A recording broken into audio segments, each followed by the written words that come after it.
Hey guys, it's Chris from Heat Press Nation, and today I wanted to talk to you all about a hack that will save you time and money when ensuring even pressure throughout all your transfers. It's called the T-Padit.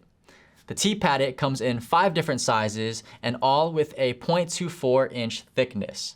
In short, the T-Padit reduces your pressed area to the size of the T-Padit being used.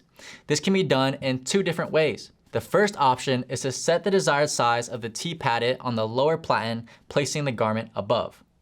The second option is to place your garment on the lower platen first before sliding the T-Padit inside.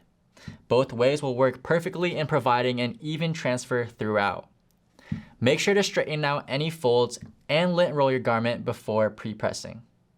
Place your transfer above the T-Padit area and press.